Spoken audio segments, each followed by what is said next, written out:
quiet seaside town, an evil laid to rest centuries ago, has risen. An abandoned fortress deep in the swamp holds a secret that could save the village or destroy it. Now, a band of adventurers sets out to dig up the wounds of the past and bring the light of day to the roots of ruin. This is Tabletop Gold.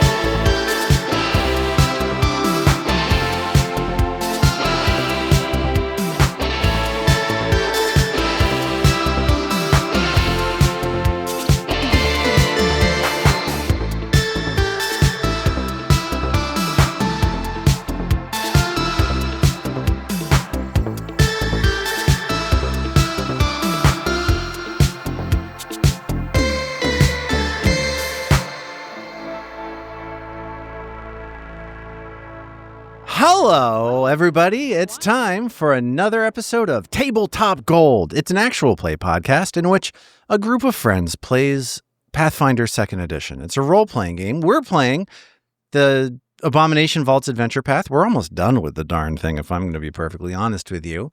Welcome to the show. I'm Lars Casteen. I host the show. It is a spoiler. And I'm joined today by David the Tin Man Chernicoff. Hi. Hello, Lars. Hi. Good that time, Zoe Chernicoff. Oh, what? Yep. What is it? Good that time. I just want to... Good that time. Zoe Chernicoff is here. Good this time. Thanks. Make sure I wish everybody good that time. Armin Humphreys is here. Good this time. Robin Lange is here. Hello. Hi. So we are going to a big pivotal turning point in the game, everybody. I don't know if you remember last time, like big stuff happened, big things are changing. We're going to get into the game in just a second. We're going to unpack everything that's going on. We're going to get into it. We're going to kick off the final stages of our adventure, which is very exciting. But before we do that, Zoe, I really wanted to talk to you about something that you put in our group chat recently. Mm-hmm. Mm-hmm. Every once in a while, we've mentioned this before, we have this group chat where we talk about various things we might want to talk about before the game in our show. It's pretty meta. And yes, Zoe's contribution to this group chat, they are always cryptic and delightful. I don't know exactly where it is we're going. The other day, she just typed Play-Doh's mini drill and fill dentist set.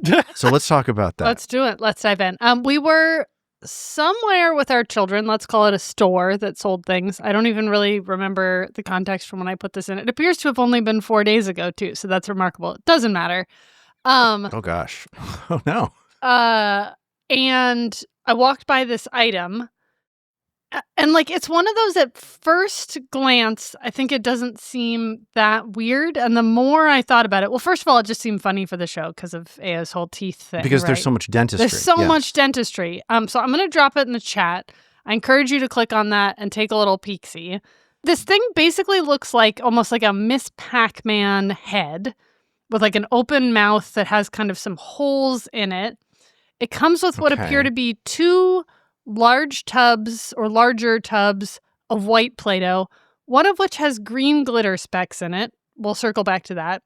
And then some smaller tubs of gold, silver, red, and green. And it appears, it's exactly what it says. It appears to be some sort of pretend dentistry kit for children. Yes, using Play-Doh to form teeth and stuff. Basic question. Like, yes. Usually a kid's toy sort of emulates a skill that a child might be working towards to use as they advance in their childhood, right? Okay, I have a lot of counterexamples, but yes, okay. Well, or like help you understand something about the world. Like, first of all, I don't think children need to know how to drill into teeth. It's just like a basic, fair. Right? Or attach braces. They should get a DDS like everybody else, frankly. Wait, Lars, is what you're saying that Zoe is basing all of this on a couple of premises that you might dispute? I am having so many This is such a hearty soup of things to react to that we've already gotten into. Yeah. There's one thing that I just want to say to people. We're talking, and I want to say it one more time because we said it very quickly. We're talking about a toy called the Play-Doh Drill and Fill Dentist toy. And if you're watching the video, you can see this thing up on the screen right now. Zoe, I want to ask you a series of questions. Please, if that's okay. Let's do it. Okay, this is, I'm going to go off topic slightly. How do you feel about the board game Operation? Which children are encouraged to rip bones out of people's bodies. Makes me super anxious just because of the noise. So, like, have trouble getting past the thing that happens. Yes. Yeah, I agree. But yeah, it's not teaching you how to really operate on people. There's no sutures, right? You barely get the suturing skills in that game. It's not going to do it. Barely. That's so charitable. Wait, but by contrast, this is very... Lars is saying this is the same, that Operation similarly is not teaching you real skills children Right, need. and you're saying it's not because this is teaching you real skills, but squunching Play-Doh around is not like teeth. Play-Doh and teeth are too different for this to be an accurate I think simulation Lars is saying of dentistry. neither of these is like the real thing. And you're saying one of them is.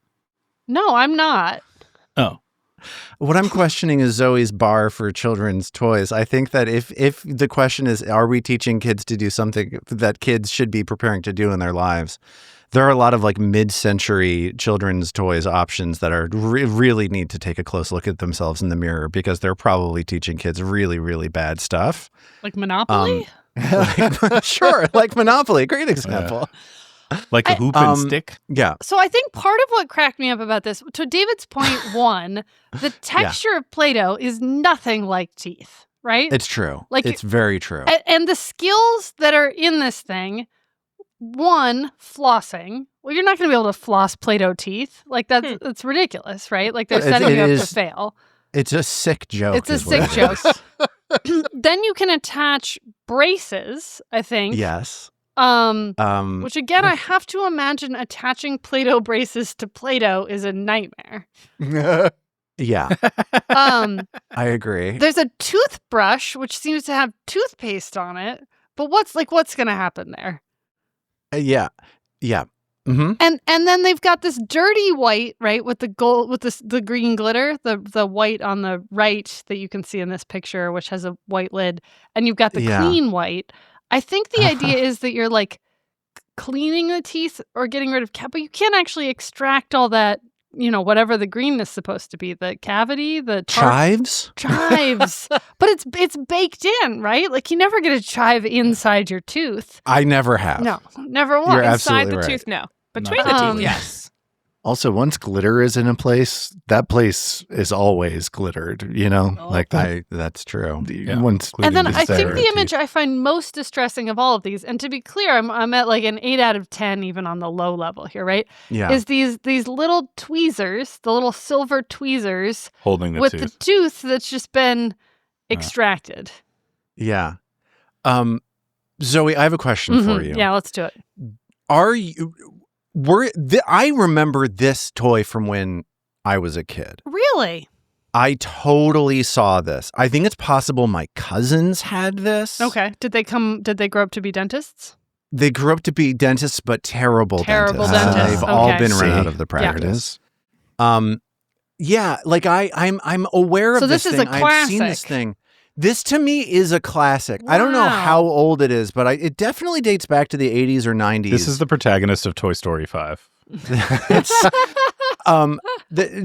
Zoe, the thing I'm gonna join your bandwagon for a second. The things that bother me, the look of this dude whose mouth that you're working on. Yeah. His jaw opens up like Gina Davis at the end of Beetlejuice. Yeah. Like it's Well, really head-shape-wise- upsetting. Head body shape-wise, horror. he's extremely similar, especially at the angle that he's shown to the right.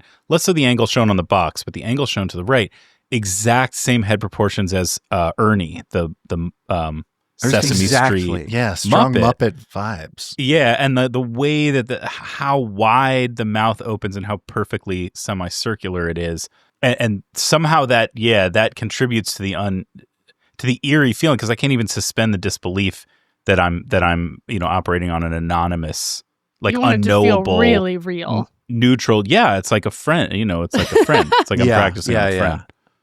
It's true. I'm distressed also by how much the mouth looks like a month worth of birth control pills. Yes, is an issue that I have.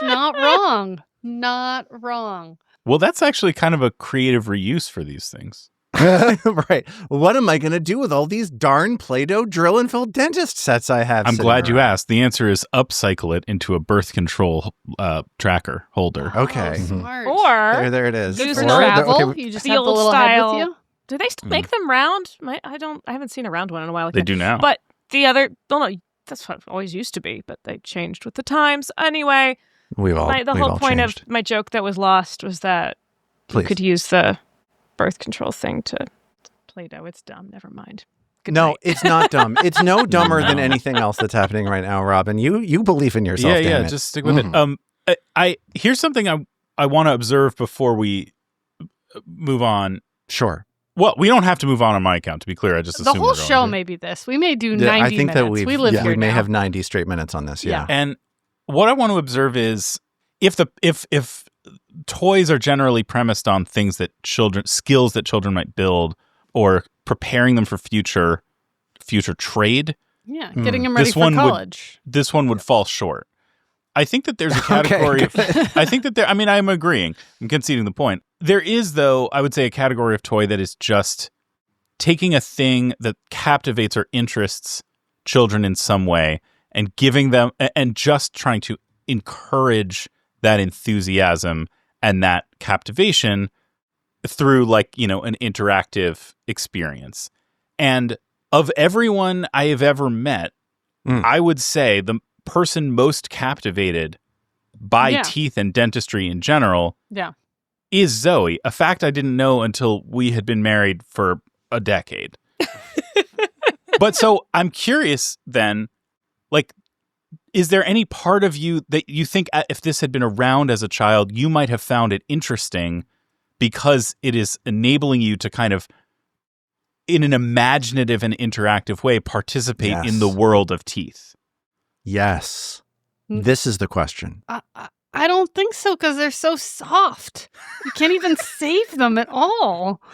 Yeah. It's too different from Right. the specific thing that fascinates you about them is that they are bones that you can see all the time. Yeah, and that they So last forever. simulating them in a way that strips them of all bony qualities. Right. It just it's not even in the uncanny valley. It's way on the other side of the It's an uncanny affront. valley. Yeah. It just doesn't work. Well, Zoe, thank you for that. Yeah. A lot to think about, a lot to think consider. about. Yeah. Thank you so much. What do you say we move on and get into it? Let's play our game. We have reached the end of this part of our story. Vadim and his companions in the Gravelands recovered the Soul Stone containing Zarmavdian's spirit and sent the Knights of Lastwall's fastest messenger down to the Isle of Kortos to deliver the stone and a message to his previous adventuring party. Along the way on their journey out of the Fangwood Forest, the group reunited the remains of the unlucky homesteader Hertold Heliu with those of his wife Evni, allowing her spirit to finally escape the cabin in which she had spent the end of her life and face Pharasma's final judgment as her husband had done hundreds of years before.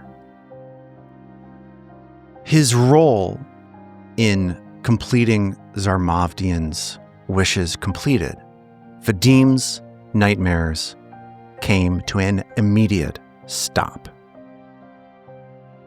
I want to ask you some questions here in the middle of the recap. This is a non-traditional way that we're starting the show. I'm going to open up just a conversation topic. We can delve into this as much or as little as we want to. I just want to ask some questions. How do we think Vadim feels about this change? Like when his nightmares go, once his connection to Pharasma becomes more typical. And as you're thinking about that, Armat, I kind of also just want to ask the group in general, do we think that this experience in the Fangwood alters the trajectory of these adventurers?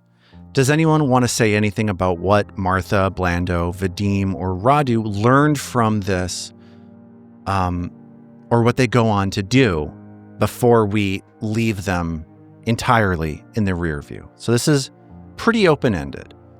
I can answer, I think, for Vadim. I think right away, he's going to feel completely relieved. I don't know if as time goes on, though, he won't miss, in some ways, the more, admittedly more complicated, but the sort of direct tether to his faith that he had.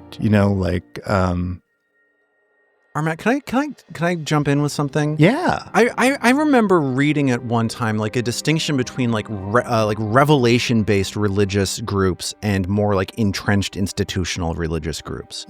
That like with younger religions there is sometimes like a conflict that emerges between like an older generation of people who view their role as like getting immediate like direct transmissions from God, versus like the younger generations that follow them who see that like their goal is to maintain the institutions and the stability that they created. I kind of feel as though the way that this story that we're presenting now is kind of working is like that conflict is happening within one person. Yeah, kind of, I think. Because I do think the other part of that connection is that like he has now a very tangible experience of a revelatory faith. Yeah.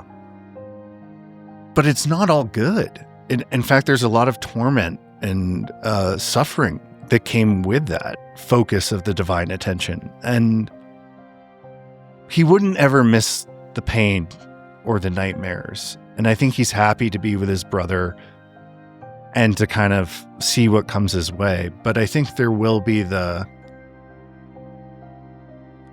bittersweet feeling of having served his goddess and her not needing him to serve her anymore. Though if obviously he will continue to be a Pharasman and continue to, hunt at undead in the Gravelands, I imagine. But I think there is like awareness both of the ecstasy and the agony of being in divine focus. And so I think he'll probably spend the rest of his life trying to come to some understanding of that experience. Like, I don't think it's something you could tease out over, a week, a month, a year. I think that's something you spend the rest of your life wrestling with. And so I think relieved, happy, I think about as happy an ending for Vadim as we could ask for, or that he could ask for. And with good challenges still ahead for him. Building a life, and with his brother and found family as well, perhaps Blando and Martha,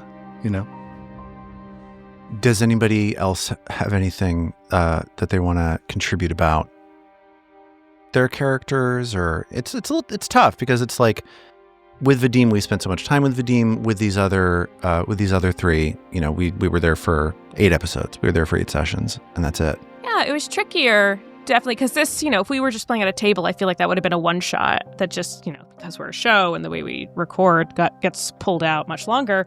So it's definitely harder to get attached to characters, or develop a full story for characters in a one-shot. From a storytelling perspective, I really wanted Martha to die at the end to, give some sort of emotion to her. She was too tough. She was too She was too tanky. And I wanted her... Yeah. She was too rooted. I wanted her to, die, professing her love to Vadim or something. And now it's just oh, cool, we're still alive. And I'm really awkward. So I guess I'll go hang out in the trees and I'll see you around. Maybe she meets Hoot. I totally ship it. Does anybody else have anything they want to throw out, or should we push onwards? I think Radu just spends his life hanging out with Vadim, Yeah, Radu got this second lease on life. And a happy ending for Radu as well. I mean, as happy as you can have with your home being raised by, the undead and everybody that you love. Sort of massive early tragedy. It probably has some psychological implications, but... Happy-ish. But when you live in a setting for a fantasy role-playing game, what do you think is about going to as good happen, as you can honestly? hope for. Yeah. Yeah.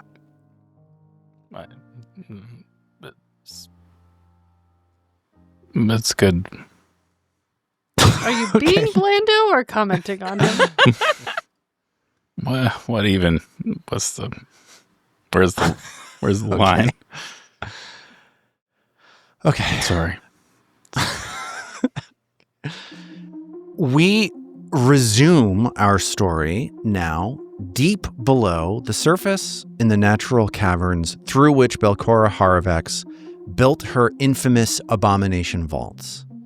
The party of Trilphus Huddlelob, Magdaruna Lacewing Skullcrusher, Isthanavel Valis, and Ao Yukio is looking over a note from an old friend and considering the ramifications of that note and the strange artifact included alongside it for the final stages of their adventure. So, okay.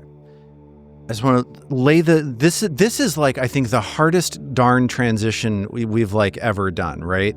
I remember talking with Robin a little while ago. She was like, jumping in an episode in the middle of combat is really simpler because like we've got stress, we've got tension, we've got pressure. This is not happening right now. This is a low stress, low tension moment. Also, we haven't played these characters for a long time, for like 3 months in recording time. So it is Erastus the 13th in the late morning. You're standing here in this natural cavern on the far northern end of the hunting grounds used by the drow of Ildaris. The leader of those drow, Quara Orshendiel, is standing by. She's just handed this note to you. The note that you're looking at reads, "Bring this to Ilvashti," indicating the stone, and then the letter V. As you're looking at this cryptic note, Quara says, "Oh, also, there's another letter here in a different envelope that spells the whole thing out more cleanly of what it is that group went through. I really don't know why they didn't just put all the information you'd need in one package, but anyway, here you go. The rest of their story is included in this second envelope, which is much thicker. So go ahead, take your time and read this, and it should make it so that you know everything that happened to them. So just go ahead. Pretend I'm not even here." And she like crosses her arms and just sort of like whistles and stares up at the ceiling of this cavern. So this second envelope includes all of the information about how Zarmavdian, that we just learned at the end of the last session, that Zarmavdian killed Otari accidentally, and that Asefna Menhamez and Volverjani kept the town in the dark, specifically wanted to tell a different version of the story, and this conflicted with this like deeply held belief that Zarmavdian had, and it pushed him into a brutal argument with them. He felt like he couldn't trust them anymore, and he left. If you recall, Zarmavdian's spellbook, Thresholds of Truth, is maybe a clue to how deeply his like arcane magic draws from facing uncomfortable or the unfaceable realities of our world. So I want to know how it is that you feel like you, Mag, Trill, Ao, and Isthin are reacting to this revelation, because this group of 4 had been, I think, pretty well convinced that Zarmavdian was like the ultimate villain of this entire story. So what is the aftermath of reading through this letter like? Well, I have to say, I'm honestly a little relieved. And it is kind of nice to know that now we can go and lay Otari's soul to rest after, since Vadim is just so far away. It was really nice of him to send us all of this. I didn't, he's quite the writer. But, like, do we believe it or whatever? And Ao tries to, like, sense motive on the letter. I mean, Sure, give From me Vadim? It's a letter mimic. Well, like, whatever. Someone could have, like, taken him over. Just, like, he's been gone so long. I mean, what, you know. Huh. Well? Once people leave, does you she just, sense like, motive? can't trust them. What am I rolling? Sorry, I've got... You really want to roll dice on this? You said roll. I don't need Yeah, to. but then I second guessed myself. Zoe, I play AO however you want to play AO. You don't need to. Oh, I follow. have been. I don't know if you Okay, good. paid attention to the last 211 episodes. But Zoe, if you want to roll because you think it'd be fun to just put AO on the razor's edge here, let's do it. But if you, I don't want you to feel beholden to the dice. no. if I mean, I you think have- she's more like one, just being contrarian because that's who she is, and also like I think she's still a little hurt that Vadim left and doesn't know how to grapple with that. So Totally. Gotcha. So she's lashing out the way any good teenager would. Yeah. Make it someone else's problem. That's how you process things. I think Isthan doesn't seem to be getting any of the sort of like social dynamics of their rest of the party's relationship with Vadim, but is like, I really think my dad would have loved knowing that, I just feel like he was obsessed with the Rose Guard and their legacy, and It's almost like there's a thread that connects all three of you. I know it's strange. Don't know what it could be. Fate? Some grand design? A kind of Just something about deity. you guys that's so similar. Right? I don't actually know that, but I think it sounds right. Yeah. Yeah, I have to say I don't totally see it. Oh, thank you, Mag, I think. Maybe? I don't know. Well, I guess I know you have one thing in common, which is that the three of you have joined us in this venture. Your contributions have been pretty distinctive. Armet, the thing you're saying about Haplo, I hadn't even really considered that. Like, he's a scholar. He was a scholar of the Rose Guard. This is like the missing. Yeah, this would have been the. This is what he was True, looking for his yeah. entire life. He would have been pretty enthused. Oh, yeah. And like also just the chance to interact potentially with Zarmovdian's soul via the gem, like that would have been extraordinary for Haplo, I feel like. And Pretty cool.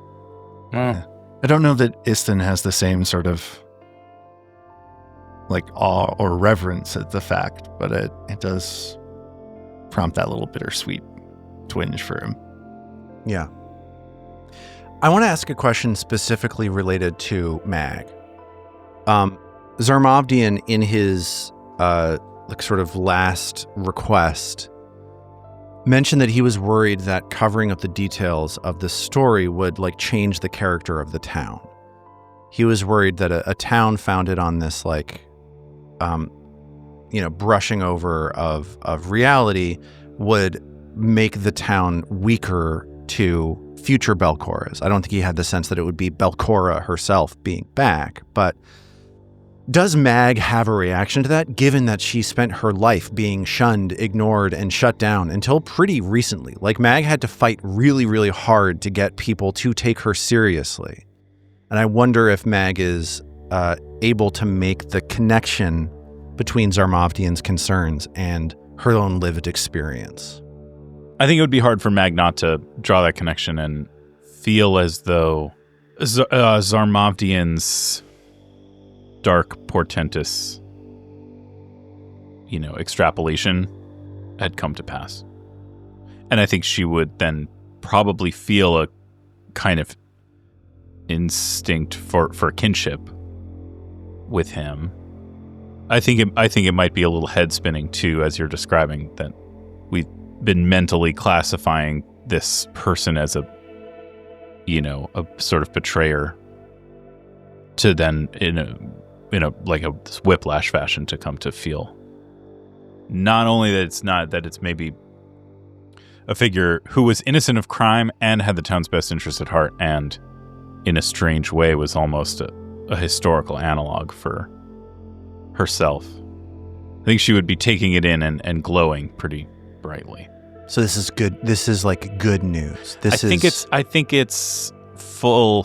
I don't know if she's. I guess it would be good news, but mostly it's just like throwing her back into her past and into all that emotional experience, and thinking of it as something that was like it's almost woven into the character of her home itself.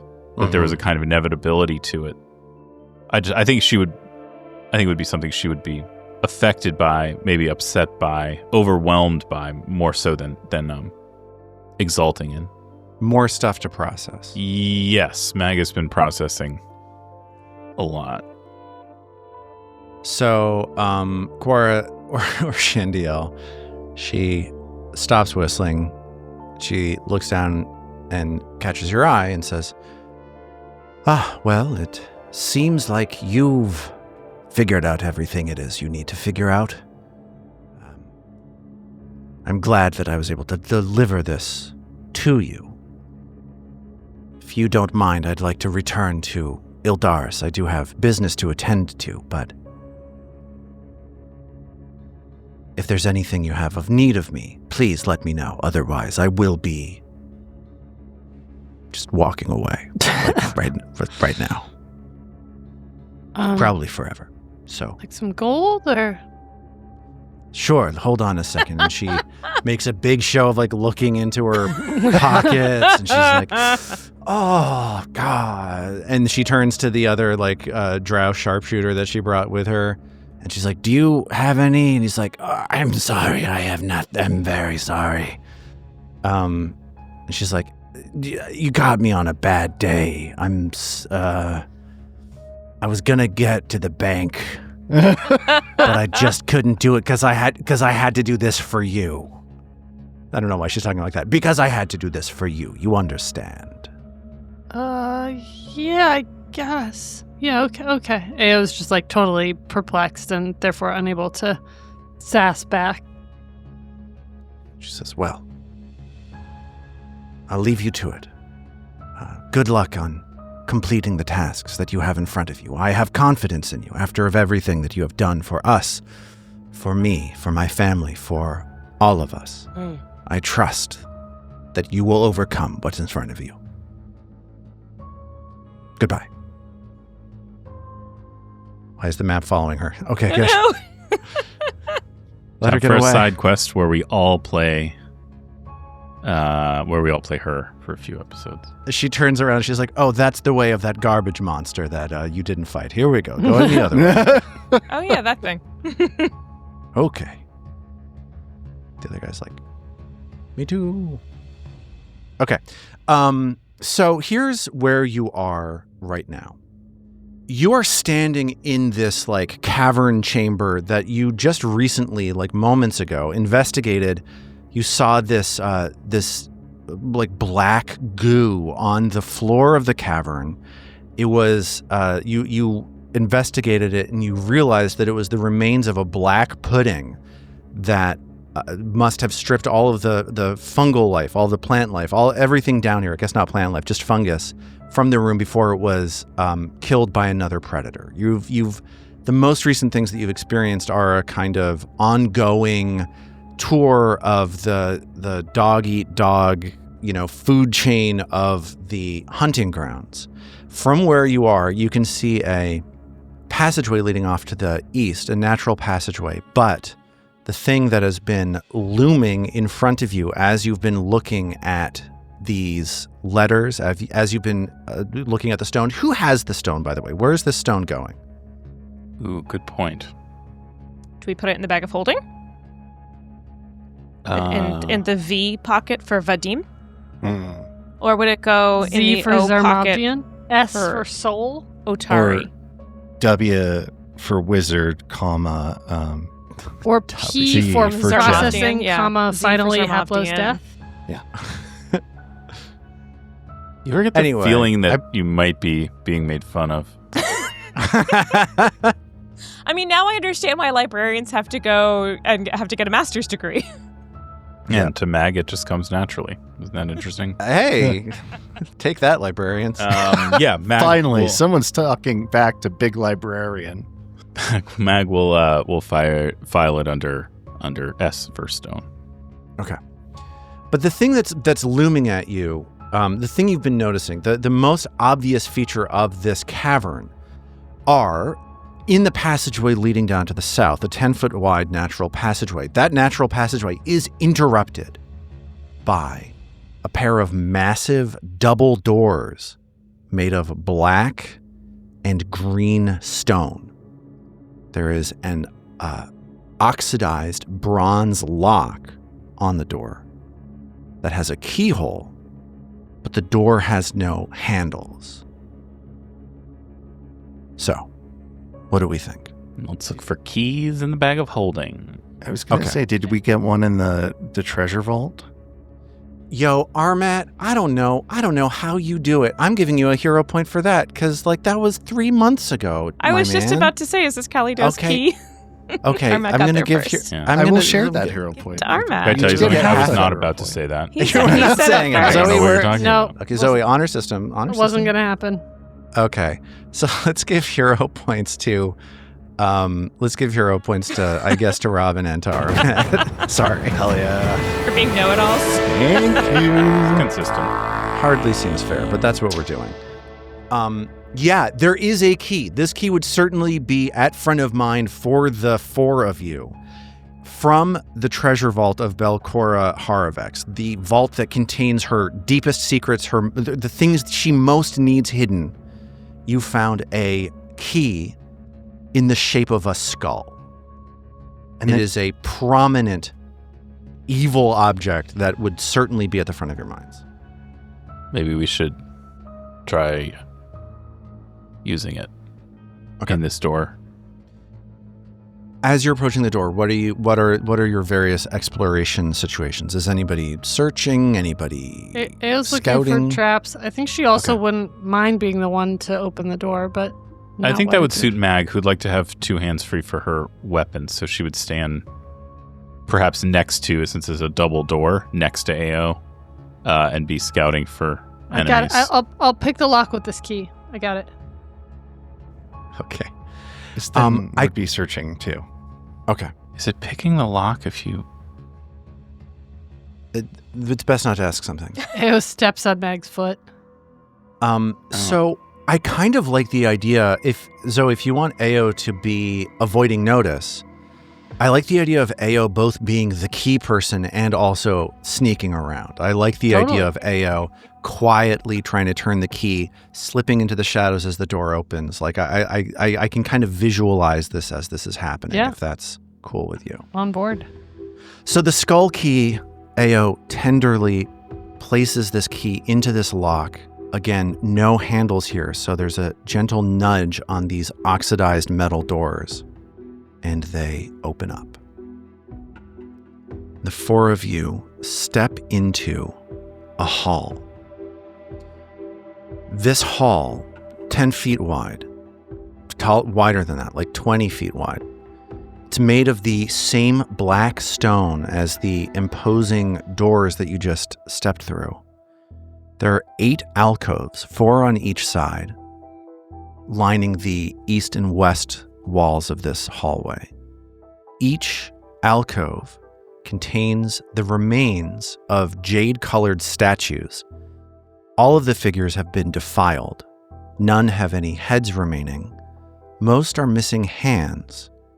And one, here on the bottom, like the furthest to the south on the west side, is just a pair of bare feet upon a pedestal. There is an enormous stone throne carved out of heavy blocks, standing in a domed chamber on the opposite side of the hallway from the doors that you just stepped through. What do you do? Is there any similarity between this room and others like it, of roughly similar shape, configuration, and features? Is there anything visually that we could pick up on, and or do we have a sense of whether we might be directly below those others? For example, the room where we fought the Major Domo, I think there's at least one other that has these recessed apses along the sides. So there's one thing that jumps out to Mag. And that's a monster. And that's Roll a for monster. initiative. No. I hit it with a hammer. What if I had done that? Okay, so I think that the closest similarity that Mag is able to recall here, on the 4th floor, if you recall what happened on the 4th floor, it was a very simple floor. This is where you freed the dwarf that had been powering the like lesser version of the beam. This is where you fought the worm man, Volok Azrene. Yeah. This is also where you used the 4th floor is also where you used the icons of the Rose Guard to clear the ghosts of Velcora, like Belcora's enemies congealed as a wall of ghosts to like keep the evil below that floor at bay. Yeah. You used the icons of the Rose Guard to dissolve that. On the way into that, you saw like the hallway leading to that wall of ghosts included like statues and sarcophagi representing Belcora's enemies. Like the people that were those ghosts were embodied there. So if Mag recalls back to that moment to consider how is this similar to and different from that, the number one thing that jumps out at her is a monster. Just kidding. That would have been even better. After all of that. Is that this is old. This is so ancient. This stone hallway that you're in, this door that you're in, you have been in Belcora Haravex's Abomination vaults for like months now. And you are used to a certain like vintage feels like years. But you're used to a certain vintage of architecture. This is not 500 years old. This is unspeakably old. Like this 600? structure that you're it's 525 years old. My God. This place, Mag is able to tell just from the like how decrepit these statues are. Yeah. She's able to tell from how worn these stones are. This place has been here for like beyond your understanding of what time is. This is an old world that you are on. And this is from a time that Mag, her imagination reels considering how long this structure has been here and how long these statues have been here. So perhaps Belcora was inspired by this when she built that. But beyond inspiration, you don't see much connection. Can Iston try to recall knowledge? Because I think he's wondering a similar thing, if he's ever seen any sort of ancient culture or thing like this. It sounds like maybe not. Give me a religion check. But he reads a bunch. Blind? Could I make Yes, a pitch for society? Sure. Give it to me blind, please. And if this seemed like sort of from the stars or star driven. Sorry, what were give me astrology. What were the checks again? I believe performance I'm just fielding. and I'm occultism. fielding pitches. The pitches that I fielded so far are religion, society, and astrology lore. What about occultism? Sure. Great. Thanks. Oh, you got it. Is it occultism? The person who has the best sense of what is happening here is likely Trill. Occultism. The situation is hazy here for Trill. Her knowledge of the occult, her knowledge of hidden sort of like magical ideas that are unknown even within this extremely magical world, gets the sense that this would have been a place of worship for a cult. That this isn't exactly a public worship place. These doors make it hard to get into. but that this area that you're standing in is a place where people who are interested in a cult, who wanted to become part of a cult, would have congregated, would have flocked to. This would have been a destination for people from, I imagine, from above ground, but from deep, deep below as well. Do we see any mossy skulls?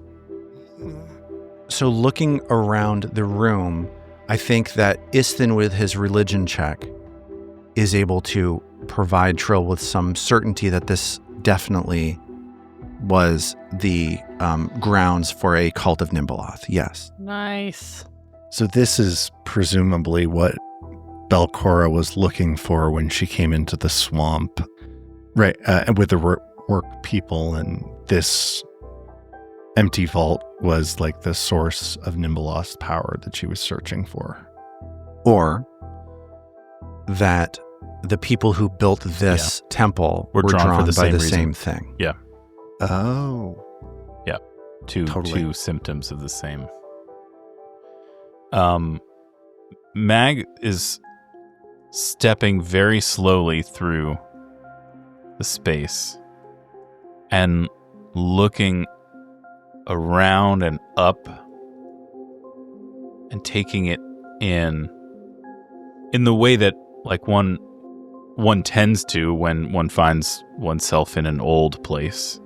And old places are very affecting.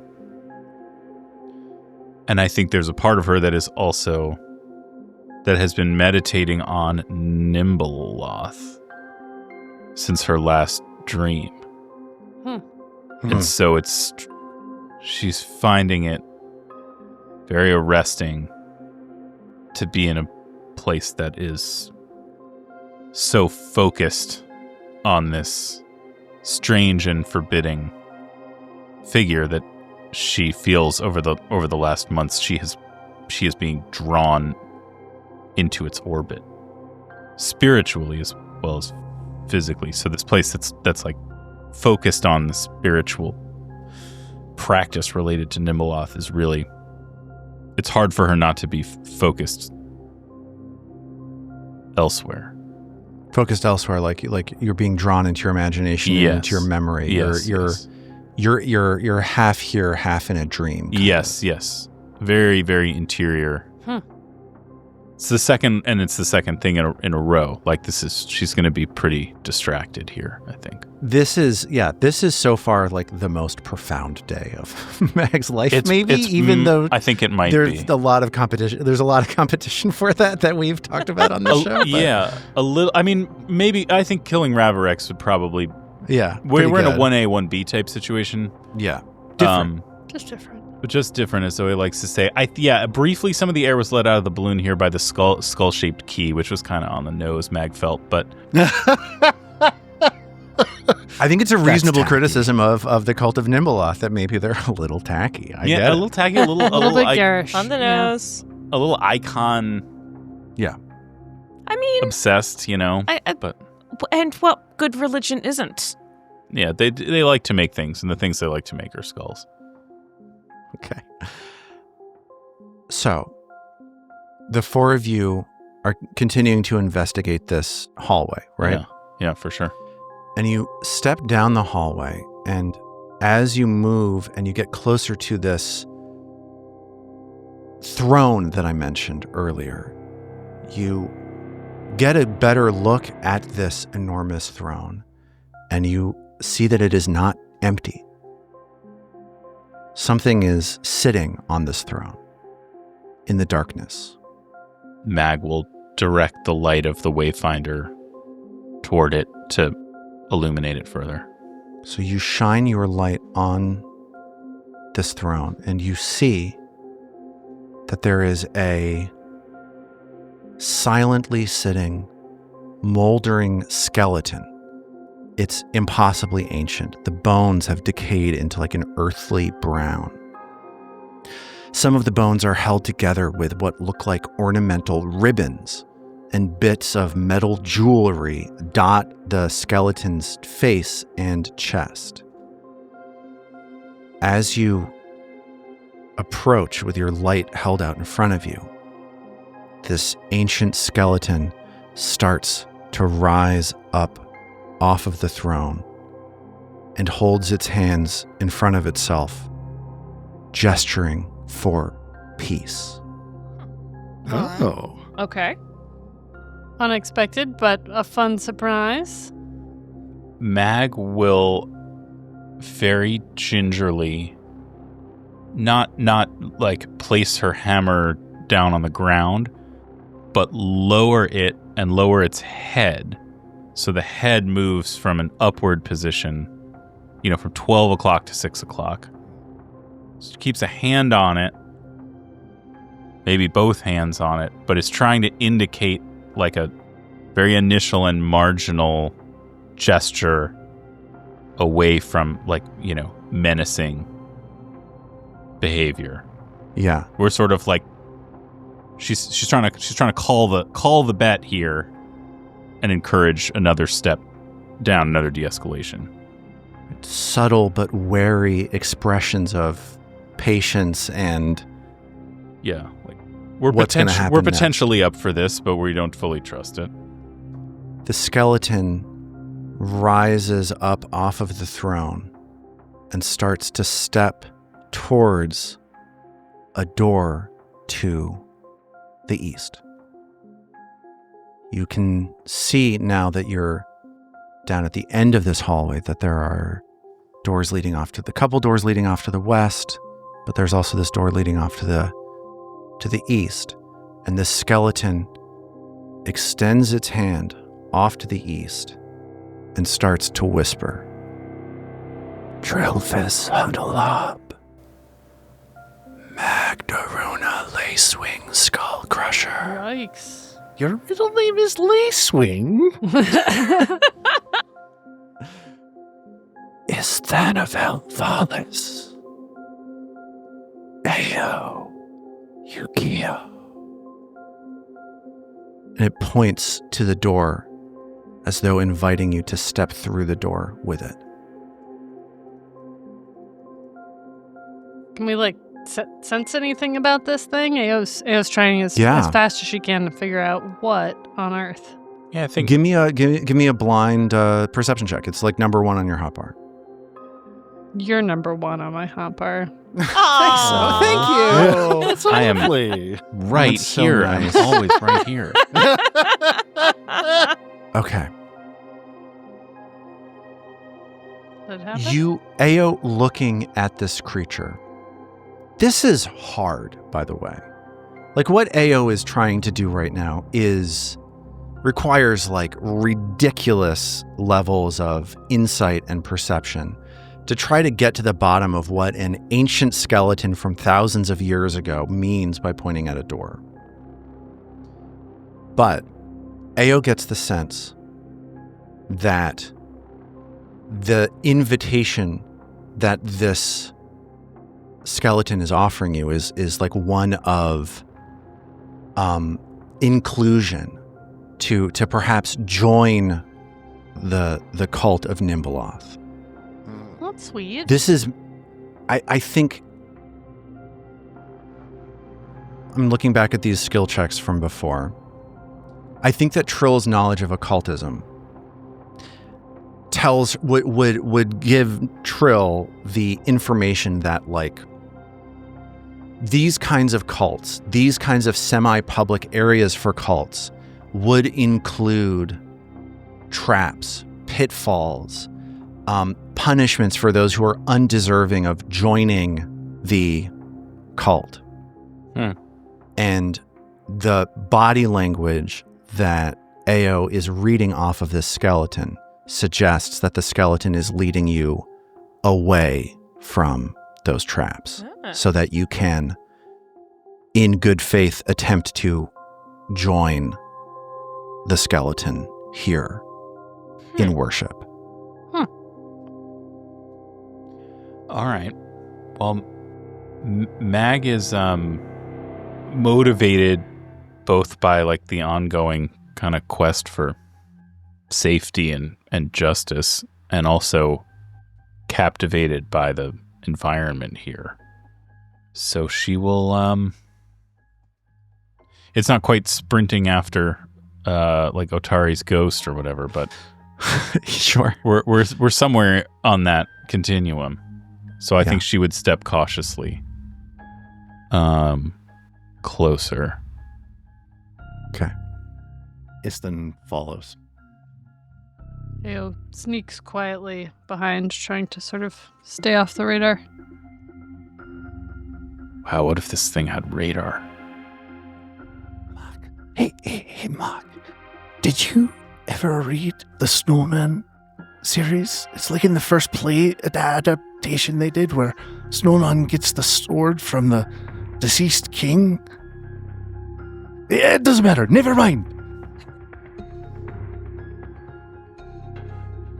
This feeling of the person that you're talking to probably has a really helpful example and context to give you the chance to understand in a deeper way what it is you're going through.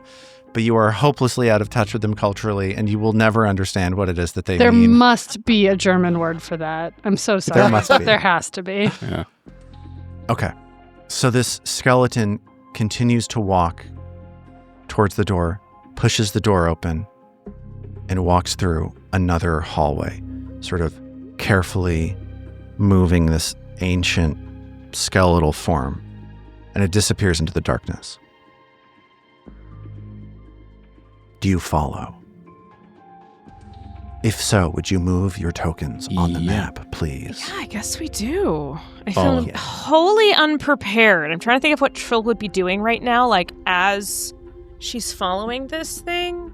Are we injured or something? Do we need to heal? It's probably made a huge I mistake. think you're okay. We healed while listening to the story of what happened to Vadim. I guess Trill's probably casting her shield Sure. spell just because she is very nervous at this moment. Okay, so Trill walks defensively with her shield up above you. And the skeleton, as you come to this corner in this hallway, the skeleton is turned to the north, is walking towards another pair of doors, and leads you into another room. Do you follow? Just say yes. Yes. Yeah. Great. So the walls of this new chamber that you have entered are carved from the same black stone and feature 4 large alcoves. There are 2 to the eastern side of the room and 2 to the western side of the room. 3 contain large stone basins filled with reeds, moss, and other swamp plants. The basin in the 4th alcove, right here to your northeast, is empty. Stairs lead downwards to the north. Do you remember where you've seen basins like this before?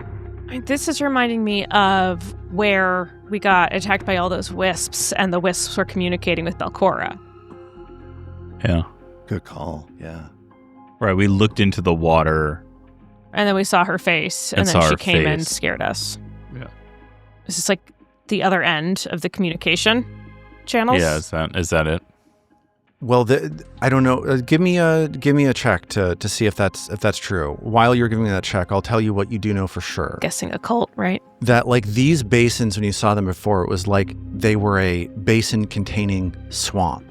Wisps love swamp, so they were like a portable bit of swamp that wisps would stay in. The wisps love some Trill. swamp.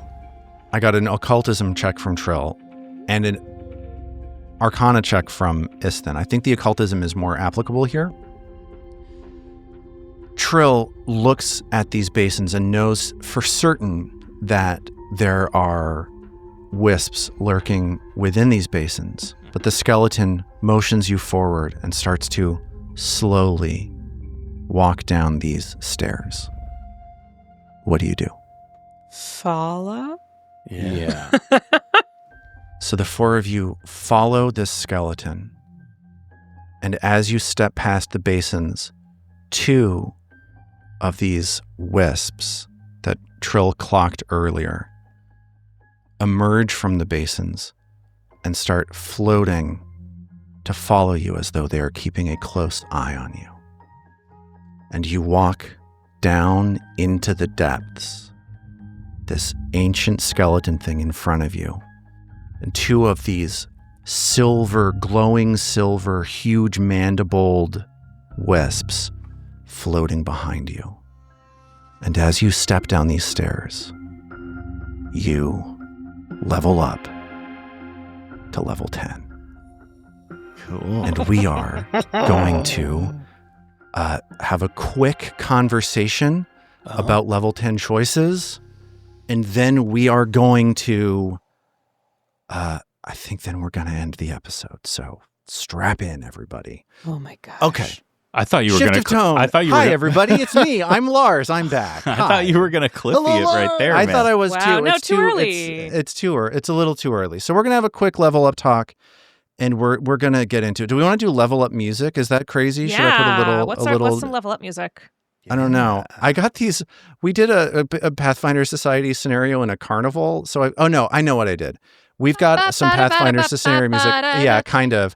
I got some lounge music for one of the Pathfinder scenarios. So we're gonna listen to this lounge music as we're leveling up. All I love it. Hi, everybody.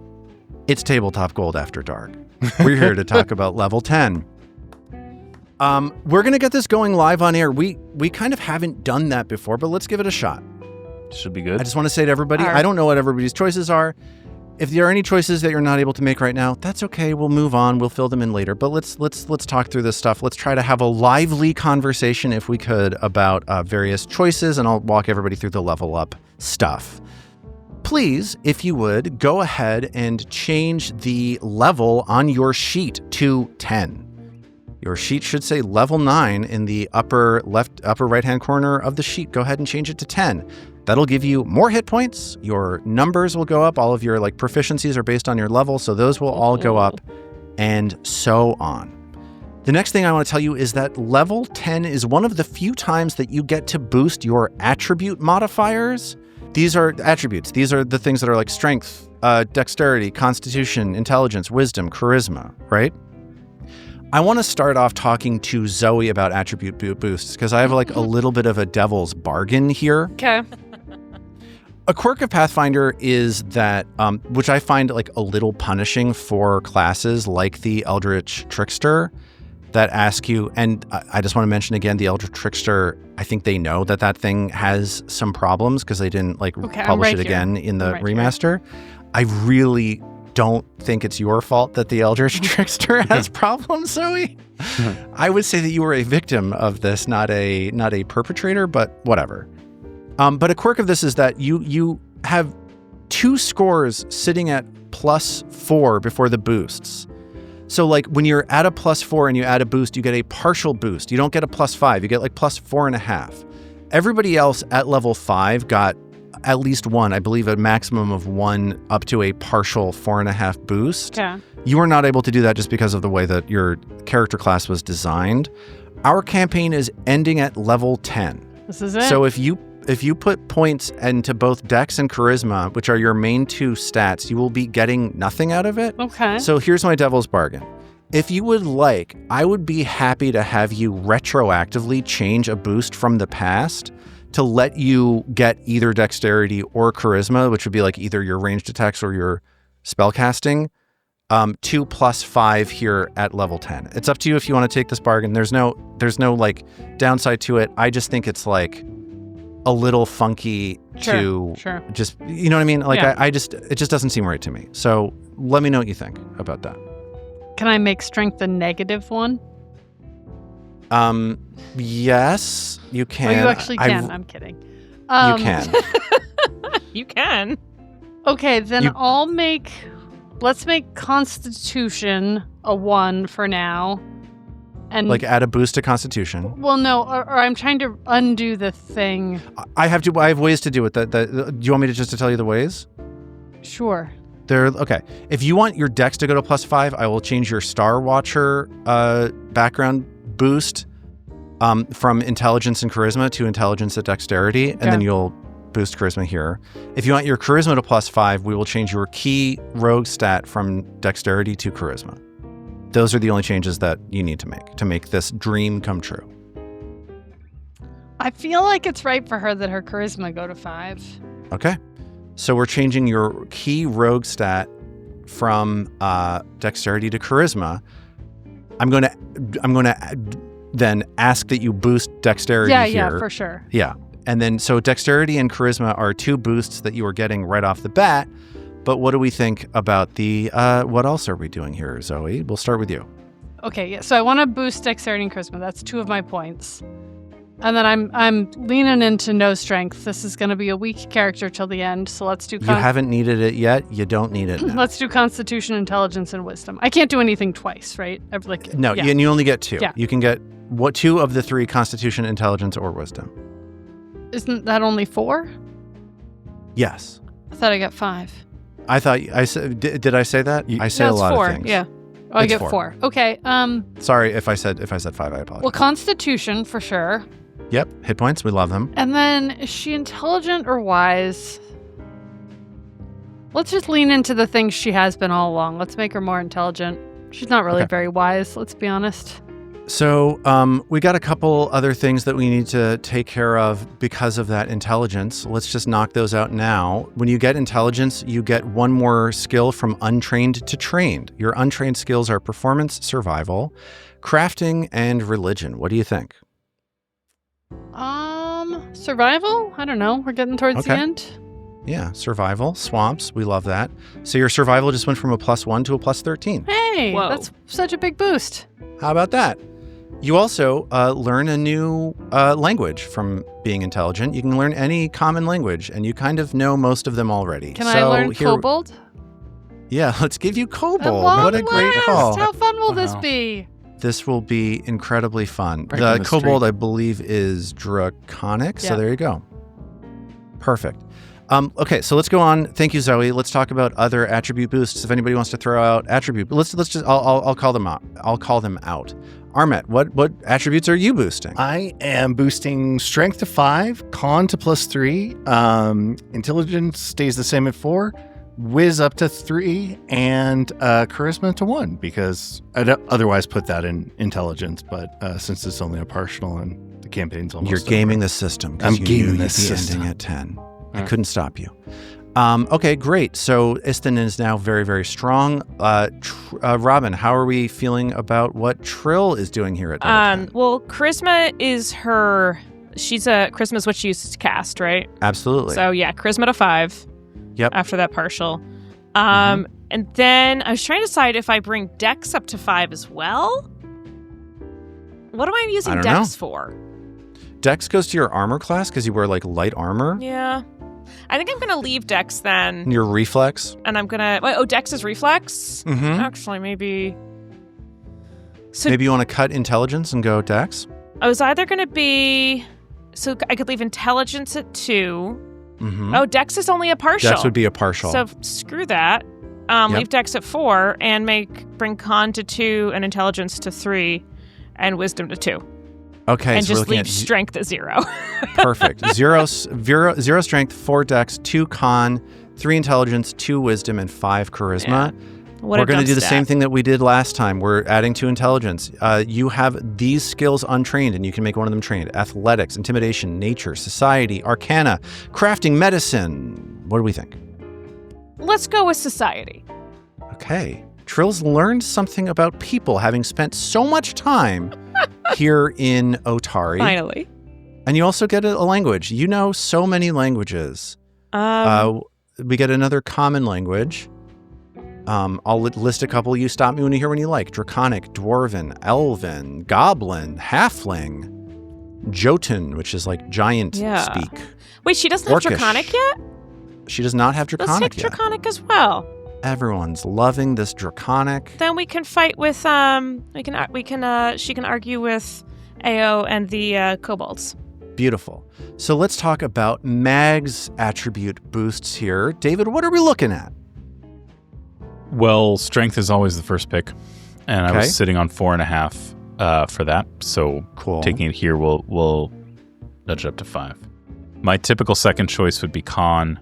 I'm sitting on 4 con, so if I took it now, it would only give me 4.5. So Gaming the system. You love to see it. It's a game. You got to make choices to win. I Yeah. love this killer instinct that's coming out in this party. yeah. So my first choice slate would typically have been strength, constitution, charisma, and then either dexterity or intelligence. Yep. But instead of having the tricky choice at the end of whether to go dex or int, because I am not going to do constitution, I can take both. So that leaves me with strength, dexterity, intelligence, and charisma. Mag will complete this adventure with no appreciable change to her wisdom. Her wisdom. Her will save continues to terrify me, so that's perfect. You added to intelligence. We're going to give you training in a skill. You're untrained in acrobatics, deception, nature, performance, arcana, diplomacy, occultism, religion, stealth, and thievery. Mag's got very few skills, but now she's getting one more. What do we think it's going to be? Barbarian's not a skill-oriented class, it turns out. No, which I didn't totally realize until I just played a cleric. And I was like, I just keep clicking stuff. I just have all this stuff? Yeah. What? I guess this is going to be a flavor skill, so it probably ought to be either... I'll take religion. Great. Mag goes from 0 religion to 12 religion. Mag is around the undead enough. Now she's started to sort of understand what it is that she's looking at. Yeah. Perfect. Mag also gets a language. What language do you want here, David? Just while we're in language world... Sure. I apparently have common... Dwarven, and something called Sackvroth. What on earth is when the Sackvroth? remaster Undercommon changed to Sackvroth, and we have never once given that name the time of day. Can I get a bow chicka wow wow? Yeah, let's get a bow chicka wow wow going. It's just such out of the blue. It really is. Here it goes. Bow chicka wow wow. I love it so much every time. All right, I will. I'm going to say that the whole party is doing Duolingo for Draconic, so Mag will join the fun there. Perfect. One of the least consequential choices I've ever asked you to make on air, so it's perfect. Oh, guys. Okay. Istin already speaks Draconic. This is great. So maybe he's been tutoring us. Okay. We're moving on from attribute boosts. Everybody's getting stronger. Everybody's getting more lithe, more charismatic, the whole thing. We're going to move on to now skill feats. These are always the hardest picks to make because there are a million to choose from. And if you try to get into like a min-max skill set or mindset, your analysis paralysis immediately kicks in. It's leveling up, picking skill feats is all editorialized. My least favorite part of this game. So I'm going to deal with it this way. If anybody has skill feats that they want to call out that they picked, let's call them out. Otherwise, let's move on. I don't want to weigh these choices on the air because I think these choices are ridiculous. For Trill, there are so many good ones, I feel, at level 10. Wow. Okay. I have been, I am torn. The Natalie Imbruglia special. Yes, which is actually a cover. I think we talked about that once on here. So there was annotate composition is kind of designed for Bard, but I didn't love it. Eclectic skill means that she has plus 10 to any untrained skill check, essentially. Okay, cool. Which seems bonkers. House of Imaginary Walls. Wait, which one are you taking? I don't know. Then I'm going to skip you. No. Does anybody have one? I said I'm not doing the choices on here. Does anybody have a skill feat that they know they want? Oh, yes. A skill feat?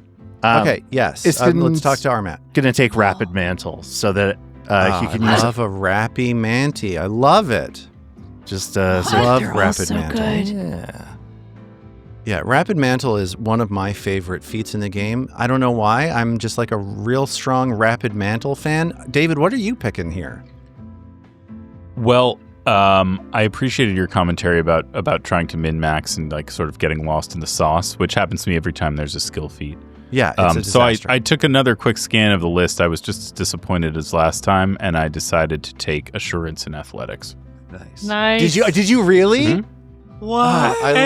What amazing. a meme. Yeah. What a I'm not going to use meme. whatever this is anyway, so it may as well be completely useless. I want the last Amazing. episode, you to do something that is so based on What if we Assurance beat Athletics. Belcora because of Assurance and Athletics? Yeah, you know? it's possible. I really it's very hope that possible. is I the will. case. I will bet my bedroll it doesn't happen. Does anyone else have a skill feat that they know they want? Okay, great. So we're going to get to the most exciting part in a second, which is class feats, and then we're going to close it on off. Oh, But I said the wrong thing. Sorry. I was excited about about class feats. There we go. Okay. Those we'll are awesome. Skill feat. Skill feat. I think I'm going to do calm and centered. Calm and centered, the skill feat. What does that do? Your occult connection to the world helps you deal with being frightened or stupefied. When your frightened or stupefied condition values would decrease the value by 2. Okay, it's uncommon, but I'll let you keep it. Thank That's you. fine. I'm not one to, on air, ask somebody to not take a skill feat, so that's fine. I could argue for why it makes sense for Trill, so. And I would accept your argument with 0 time. Really quickly, does anybody want to call out spells that they're taking? We're running low on time, but is there a specific Yes. does anybody have a spell they want to call out that they took? I'm going to switch some things around, so we'll talk about that later, but the main thing is I'm going to do Spiritual Torrent. Okay, Spiritual Torrent. That's like a damaging spell, right? Yes, and it's specifically against undead. Okay, it's uncommon, but I'll take it for the same reason that I said before. Cool. Damage against undead. You love to see it. We love to see it. What did you take? Istin's going to take Banishment and sort of inspired by my recent adventures with Martha, I'm taking Entwined Roots, which offers not as good as Protector Tree, but it does it was a good one. Offer some resistance. So it's a good one. Yeah, I was very excited to see I could take it. So thanks to Martha for that, and Robin for introducing me. Could have missed all that wooden armor. Banishment lets you send planar creatures off to a different place than the plane that they're back to the plane that they come from. Very powerful spell. Okay, let's talk about class feats. Does anybody let's go around the circle. This is like the biggest thing, and we're going to try to get through this very quickly. So let's start with Armat. What class feat did you take here on the 10th level? Yeah, this is one where I'm a little torn. I think I'm taking Cascading Ray, which allows me to do a little bit more area damage, basically. I can hit one creature with a spell strike that does energy damage, and then a ray of that energy damage blasts off of the first creature and hits another creature.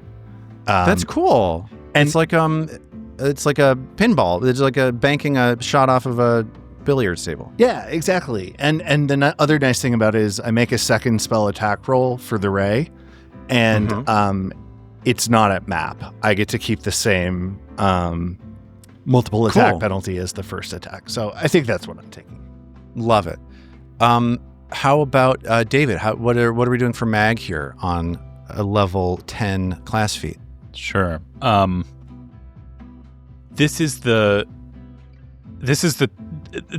tricky because I was still sort of going back and forth between a couple things. So I'm going to pick one now, and if we change it, that's fine. Yeah, exactly. We can let people know. Let them know. The level 10 and also the level 8 barbarian class feats are all killer, no filler. I sort of had it down to 2. Okay, I'm going to take Share Rage, which is a single action. Rage. Okay. That lets me choose a willing creature within 30 feet of me to gain the effects of the rage action. Oh, that's fun. Yeah, I sort of can give one of y'all rage. That's cool. You can still take concentrate actions, it looks like. While you're raging, one willing creature within 30 feet gains the effects of the rage action, except it can still use concentrate actions. You won't get any benefits from any of my other barbarians of my instinct, whatever, but you will get the +1 to all manner of checks, and you will get temporary hit points equal to your level plus your con modifier. So neat. I sort of buff you directly on the dice, but also can give you a little bit of extra, if you're getting low on HP. So this seems like mag buffing people seems really cool to me. Yeah. There's also a lot of other things that are really cool, so I think this one's going to stick, but I'll throw that last little asterisk on it. Here's a really minor thing about this that I like. This feat has the auditory and visual traits to it. meaning that they need to be able to see you and hear you in order for you to get them psyched up. Like they need to witness everything that Mag is doing in order for them to like get like rip roaring crazy about it. Lars, which is cool. You and I should touch base before I start using this on whether or not I can do it for multiple allies at a time. I think that I can. Rules is written, but it seems freaking you haven't used this wild. Ability since you last raged. That's the okay. So it's guardrail. once per dealio. Once per rage, yeah. There is an action that lets me re-rage. Okay, so anyway, it's cool. It's very cool. They saw you coming. Yeah. Zoe, do we know what you're taking for AO here? I don't. I got hung up on the rogue versus sorcerer feat and the thing where I've never really understood when I get to take more spells. So Sure. this could be an off mic. We'll deal discussion. with it offline. And do we know what Trill is taking for a class feat? I am torn between Symphony of the Unfettered Heart, which enables you to protect an ally against incapacitating conditions. Okay. Quicken Casting. Okay. Which is a free action that reduces one action of 3 or basically a spell slot 3 or spell level 3 or lower to only one action. Okay. And Ode to Ouroboros, which helps you keep allies from dying. Okay. I'll say, Robin, all of those sound good. And then Pretty House good. of Imaginary Walls is just really funny because you basically turn your enemy into a mime. Yeah. Nothing You erect funnier than an a mime. imaginary barrier. Others believed to be real. You learn the House of Imaginary Walls composition cantrip. Yeah. So I got to think on those, but Okay. figured the audience might enjoy just hearing the cool ones that I was thinking about. What a cliffhanger. I love it. There you go. Speaking of cliffhangers, let's work our way to one for this week's episode, shall we? Love to hear it. Yeah. Where is this creepy skeleton taking us? Okay. To So another bakery. It's a competitor bakery. Shit, another MLM they got here. It's a level So- 10 bakery, Darklands. though, so it's good that we Oh, leveled we're going to up be in so time. far down the pyramid. You come down these stairs and you step through a door into a large room. In this large room, next to that door that you just came through, you see a basin filled with reeds and moss in an alcove. On the eastern side of the room, you see 2 metal pipes, metal tubes jutting into the room. Each of them is sealed off by some like iris-like mechanism a foot or so inside the pipe. You don't see any method of opening these mechanisms. There are black stone doors leading to the south behind where this skeleton has stopped walking. And there is a single gray stone door carved with shapes of swirling mist leading to the west. None of these doors have handles. None of these doors have latches. As you look around the room, the skeleton stands perfectly still. And once you've had the chance to get like a full lay of these tubes leading to the east, black doors to the south, gray door to the west, the skeleton once again reaches out a finger, pointing to the gray door to the west, turns and looks at it slowly, as though the next thing it wants you to do is step through that door. And we will pick up from there next time. Pretty spooky. I'm excited.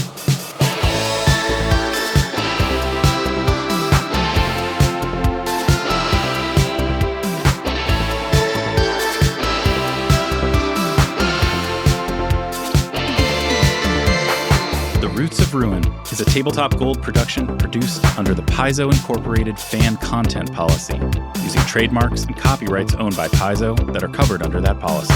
The Roots of Ruin is not published, endorsed, or specifically approved by Paizo. For more information about Paizo Inc. and Paizo products, visit paizo.com. All original characters and content in The Roots of Ruin are the property of Tabletop Gold, and all rights are reserved. We at Tabletop Gold would love to hear from you. Visit our website, tabletopgold.com, to learn more about us and our shows, join the Golden Horde to get access to more shows, pick up great merch, and connect to the best online community in all of podcasting. Thanks for listening.